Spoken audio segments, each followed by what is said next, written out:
Iran বিশ্বের শক্তিশালী সামরিক শক্তিগুলির মধ্যে একটি। খামেনির দেশ নিজেদের সশস্ত্র বাহিনীকে আরও শক্তিশালী করার জন্য নানা ধরনের উন্নত অস্ত্র পরীক্ষা করেছে। ইরান কী ধরনের ভয়ঙ্কর অস্ত্র পরীক্ষার মধ্য দিয়ে তাদের সামরিক বাহিনীকে আরও শক্তিশালী করে তুলেছে? ইরানের সশস্ত্র বাহিনী মধ্য ইরানে ইকতেদার 1403 নামের একটি বিশাল সামরিক মহড়া পরিচালনা করেছে। মহড়াটি 7 থেকে 9 জানুয়ারি পর্যন্ত চলেছে। বিভিন্ন অত্যাধুনিক বিমান প্রতিরক্ষা, ক্ষেপণাস্ত্র এবং রাডার সিস্টেমের পরীক্ষা করা হয়েছে। এই মহড়া ইরানের পারমাণবিক স্থাপনার খুব কাছে পরিচালিত হয়েছিল, যা পশ্চিমাদের, বিশেষ করে যুক্তরাষ্ট্র ও তার মিত্র ইসরায়েলকে কাঁপিয়ে দিয়েছে। এই মহড়ায় ইরান তাদের অত্যাধুনিক বিমান প্রতিরক্ষা ব্যবস্থা প্রদর্শন করেছে। ইরানের ইসলামিক রেভলিউশন গার্ডস কর্পস এই মহড়ার আয়োজন করে।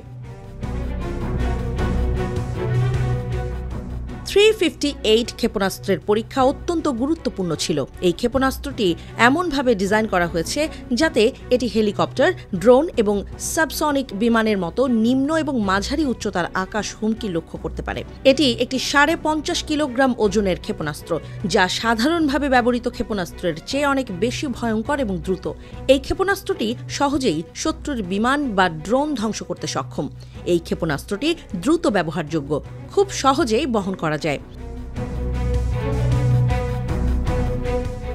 এই মহড়ায় ইরান রাদ 2 নামক একটি আধুনিক বিমান প্রতিরক্ষা সিস্টেমও প্রদর্শন করেছে।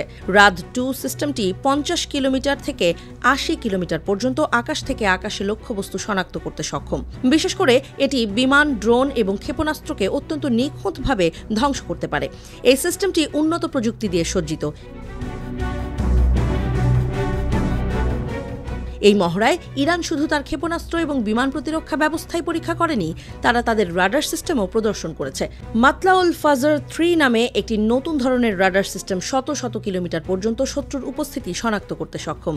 এই মহড়ায় নতুন ধরনের ট্রাক মাউন্টেড ডেজ ফুল বিমান প্রতিরক্ষা ব্যবস্থা এবং অত্যাধুনিক রাডার সিস্টেমও পরীক্ষা করা হয়েছে। কামার এবং হাফেজ রাডার দুটি একসঙ্গে 100টিরও বেশি লক্ষ্যবস্তু শনাক্ত করতে পারে। এর পাশাপাশি সিরাজ ইলেকট্রনিক্স ইন্ডাস্ট্রিজ আরও কিছু রাডার তৈরি করেছে, যেমন নাজম 802, নাজম 802B এবং মেরাজ 4। এসব রাডারও একই ধরনের প্রযুক্তি ব্যবহার করে। এই ধরনের মহড়া ইরানের সামরিক শক্তির দৃশ্যমান প্রদর্শন। এই শক্তিশালী অস্ত্রগুলো দিয়েই ইরান যুক্তরাষ্ট্র আর ইসরায়েলের সম্ভাব্য আক্রমণ প্রতিহত করতে চায়।